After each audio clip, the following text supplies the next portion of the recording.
You ever stop to ask why Jesus chose the 12 men that he chose?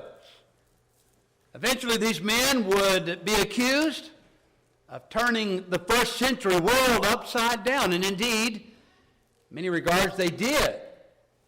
They were great leaders in their time, and of course were selected by God to give us the New Testament. What criteria did Jesus use in selecting these men? I want you to imagine with me just a moment this morning to make a point that when Jesus was selecting the men that would be his apostles, that he consulted the Jordan Management Group. And let's suppose for a moment that they responded to Jesus when he submitted those 12 names. And this is perhaps what they would have said. Dear sir,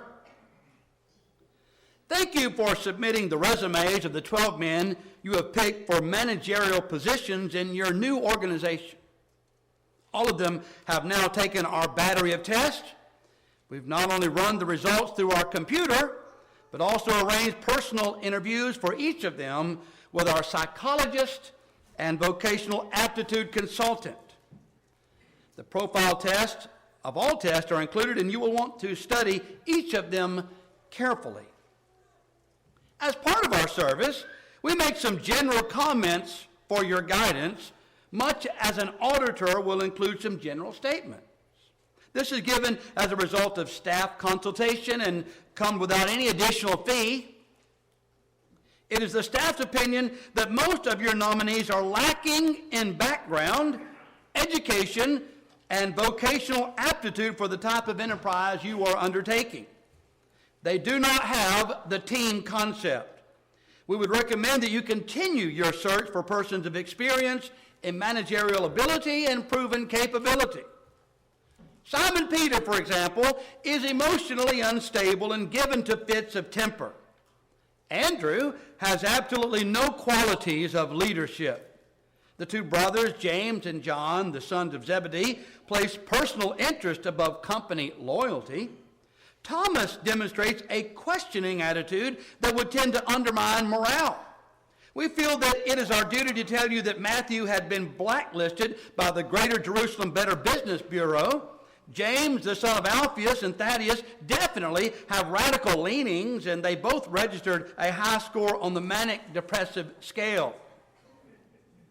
However, one of the candidates shows great potential. He is a man of ability and resourcefulness, meets people well, has a keen business mind, and has contacts in high places. He is highly motivated, ambitious, and responsible. We recommend Judas Iscariot as your controller and right-hand man. All of the other profiles are self-explanatory. We wish you every success in your new venture. Sincerely, Jordan Management Consultants. You know, it's not hard to imagine if Jesus had, in fact, consulted someone about his choice, that he might have heard something like this. What's said in this simple illustration is really actually true. And so why would God choose these very men to be those who would be responsible for turning the world right side up? I think it all comes down to a matter of perspective, a matter of focus. How do you see things? How do you see people?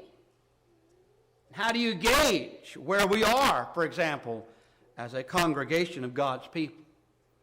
I'm thinking this morning about Numbers chapter 13.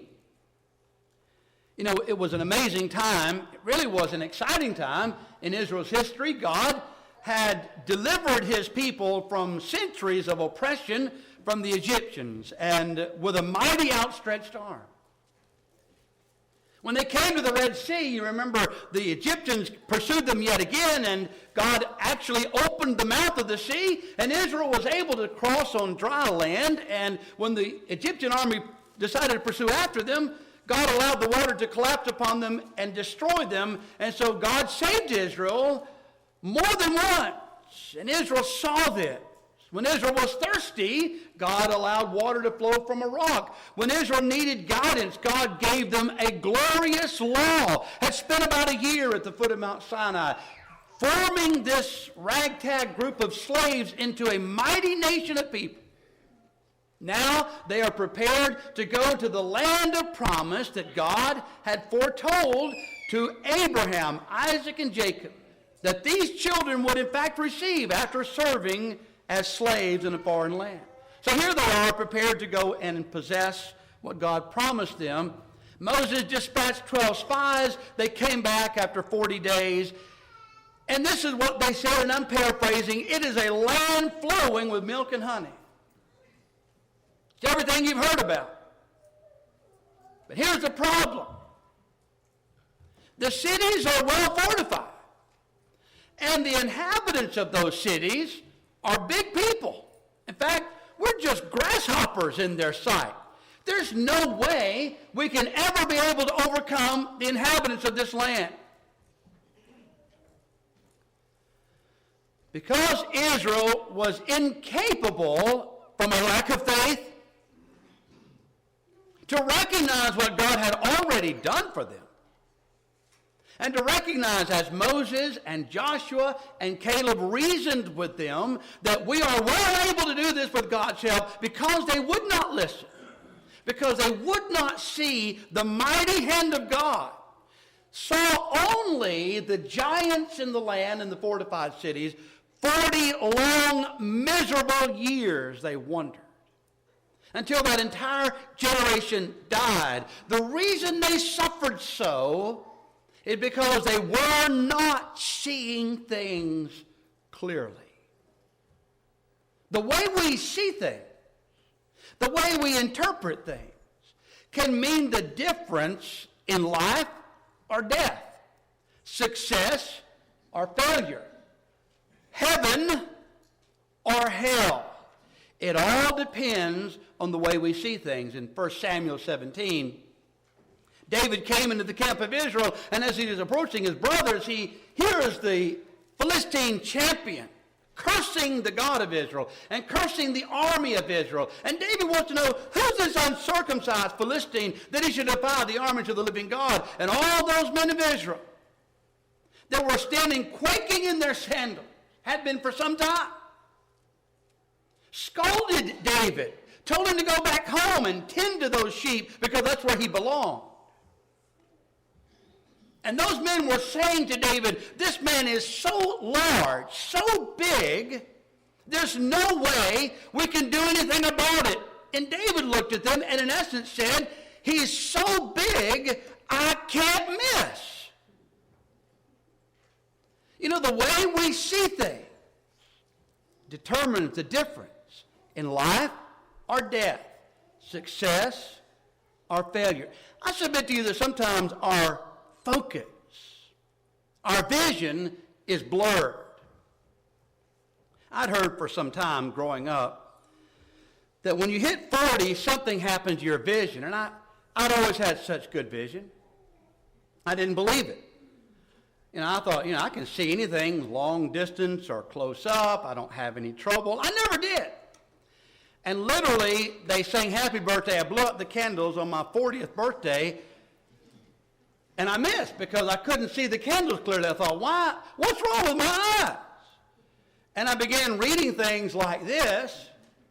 People began offering me help. And I'm like, I can't see it. And by the way, if you find a pair of glasses, I certainly could use them because not only can I not see things up close, but I'm having a hard time seeing things at a distance now as well. And I have prescription glasses that allow me to see at distance and up close.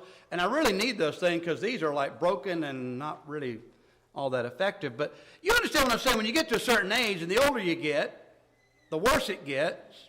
The ophthalmologist told me there's muscles in your eyes that just don't work anymore. They don't, that focus, that lens, it doesn't function like it once did, so you have to have help. My point is that a lot of times in the spiritual realm, we fail because we're not seeing things clearly because we're seeing them too close up. And so like me, if you don't have your glasses on, if you don't have some reading help or aid, you're not going to be able to see something because you're too close to it.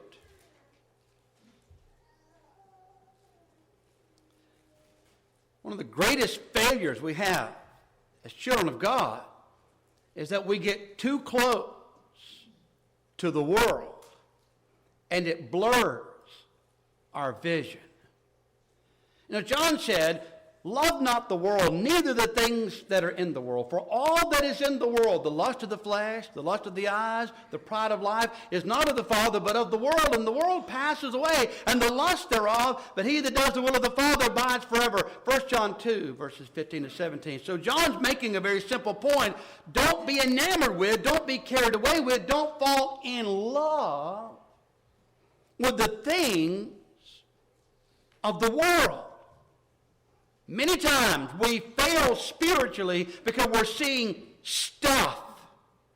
We're looking at money. We're looking at wealth. We're looking at stuff, material things. Or maybe we're looking at relationships or whatever it is that's captivating our attention and is blurring us to the reality.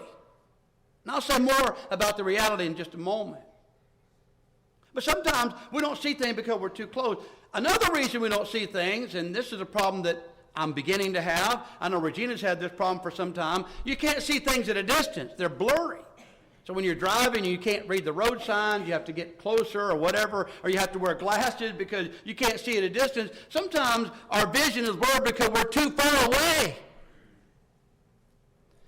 You remember Peter faltered. Just hours before this, it would seem, Peter was telling the Lord, "I don't care if everyone else forsakes you. I'll go with you to prison. I'll go with you to death. I'm with you, Lord, no matter what." And yet hours later, he's cursing and swearing, "I don't know the man." Now, what accounts for this change? Well, when he said to Jesus, "I'll go with you to prison and to death," he was lying right next to him, sharing a meal with him.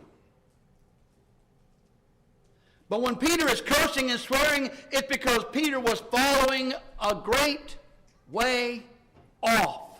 And Peter was associating with the wrong people in the wrong place at the wrong time, and Peter failed. We often do the same thing. We want to follow the Lord but at a distance. I've been preaching now for 32 years. And I've made a lot of observations, and here's one of them.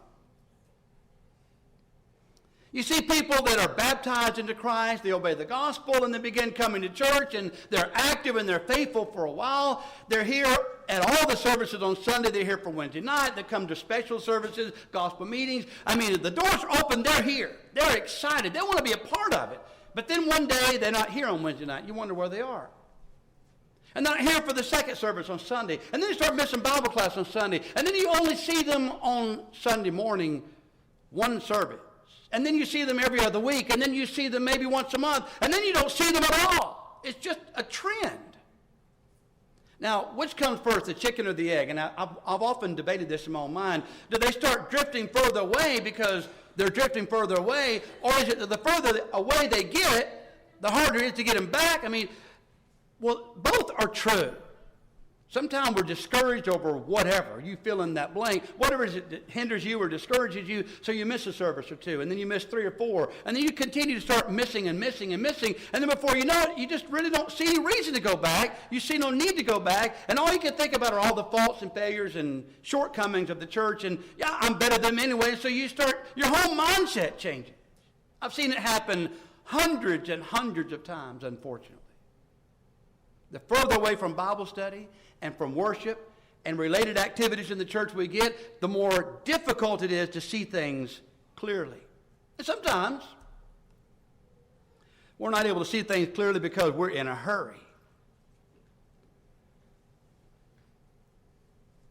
Life is hectic. You know, it's strange irony, isn't it? We have all these new gadgets supposed to save us time, spare time for us so that we have more time at the end of the day to do whatever, or during the day to do whatever. But it seems that all these time-saving gadgets haven't really done anything for us other than make more distractions and make things more difficult for us. Unfortunately, with so much going on mentally, that we fail to take time to be holy, to slow down to hear the voice of God. I'm not talking about Oprah Winfrey waiting for God to tell her to run for president. I mean to listen to the voice of Scripture, to hear what God is saying to us. Sometimes the noise of the world, it simply overwhelms us. It blinds us. It deafens us. It blinds us to the reality that we will spend eternity either in heaven or in hell. There is no other alternative. And when we check out of this life, our fate is sealed forever and ever. And all the stuff that's going on in the world that distracts us keeps us from seeing this simple reality as clearly as we should. The real challenge when it comes to having our life in focus, the real challenge is to be able to see things as God sees them. Samuel was told to go to the house of Jesse, and there he was to anoint the next king in Israel. So Samuel goes, and here is the oldest of Jesse's son brought before the great prophet, and God says, it's not him. And then the next, not him. And then the next, not him. And then God finally summarizes and tells Samuel, the Lord does not see as man sees. Man looks on the outward appearance. God is looking at the heart. That is the challenge for all of us, is to be able to see things the way God sees them. Later, Lord's willing, second service, we'll be talking more about Isaiah 55, 8 and 9, where the prophet said, speaking for God, my ways are not your ways, and my thoughts are not your thoughts. The challenge then is to see God's ways and God's thoughts. You know, God sees, I know among other things, the church very differently than many do today. Many preachers have a very low view of the church. You don't need to go to church. No church is going to save you. They actually preach this stuff. I'm not sure how they get by with it, but that's what they're doing and that's what they're preaching. But we read, as we are now in the book of Ephesians, a beautiful treatise on the glorious body of Christ, the church of Christ. How can anyone say that they are seeing things the way God sees them if they in any way, on any level, in any shape or form, disparage the church of Christ? God has placed all spiritual blessings in the church. All of our hope for heaven is to be found through church membership. All great things that God has ever had in store for his people culminates in the church. What about social issues? Oh boy. We debate in our society whether or not our children in public school should be able to declare, without parental consent, I might add, I'm a girl, or I'm a boy, or I'm something in between, or I don't know what I am. And we're actually debating this. We're actually having this discussion as a nation of people. As you know, wasn't that long ago, our Supreme Court said all the states in the Union must recognize homosexual marriages. It's nonsense. It doesn't even make sense. It's defying a definition of simple terms, but that's what our Supreme Court demanded that we do. How does God see these matters? And wouldn't our nation be better off if we asked God, what do you think about abortion? What do you think about gay marriage? What do you think about transgenderism? How would God see these things? That's where our nation needs to be focusing its attention. That's where we need to see things as God sees them. And to see things in focus, I'll summarize this way. We must have the right focal point. I say to our young people today, your focal point is not the cute girl or guy sitting next to you. It's not your college choice or your career options. I would say to all of us, it's not the person in the mirror. Although, typically, these are the kinds of things that we focus our attention on. Seeing we also are compassed about with so great a cloud of witnesses, let us lay aside every weight and the sin which does so easily beset us. Let us run with patience the race that is set before us, looking unto Jesus, the author and finisher of our faith, who for the joy that was set before him endured the cross, despising the shame, and is set down at the right hand of the throne of God. Hebrews 12, 1-2. The Hebrew writer is reminding us, in light of all these faithful individuals who've gone before us, let's continue to run the Christian race, and the only way we will succeed is if we do these three things. Lay aside every weight. You know, we're familiar with those who are training to run in the Olympics. They'll actually add weights to their legs or maybe around their waist. Sometimes they run with backpacks. I've seen people with military boots and backpacks and full military gear running track. I mean, why are you doing that? Well, when it comes to race day, they take off all that heavy stuff so that they can engage in the race. And by practicing that way, it actually helps them. It makes it better. But the point the Hebrew writer is making is he's taking this analogy and he wants us to understand that now we're in this Christian race. We need to lay aside every weight. What's that? What is it that's weighting you down? I don't know what your answer might be to that question. You would have to answer that question. What's holding you back? What's retarding your Christian progress? Whatever it is, shed it. Get rid of it. Lay it aside. And deal with the besetting sin. What is that besetting sin? Read the book of Hebrews. Read this chapter.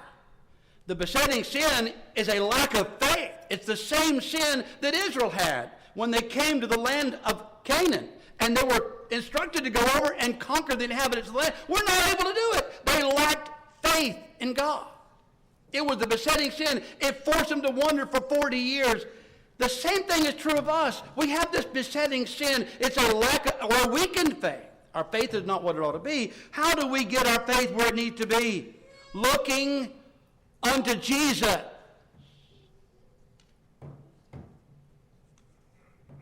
Stop looking at yourself. Stop looking at others.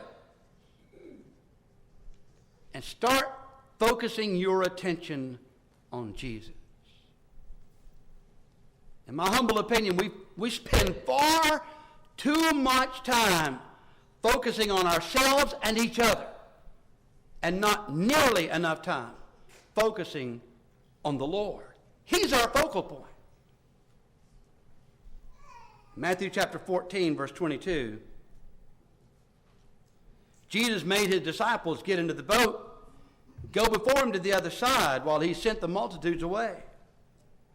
And when he sent the multitudes away, he went up on the mountain by himself to pray. Now when evening came, he was alone there, but the boat was now in the middle of the sea, tossed by the waves, for the wind was contrary. In the fourth watch of the night, Jesus went to them walking on the sea. And when the disciples saw him walking on the sea, they were troubled, saying, "It is a ghost!" And they cried out for fear. But immediately Jesus spoke to them, saying, "Be of good cheer. It is I. Do not be afraid." And so Peter answered and said, "Lord, if it is you, command me to come to you on the water." And so he said, "Come." And when Peter had come down out of the boat, he walked on the water to go to Jesus.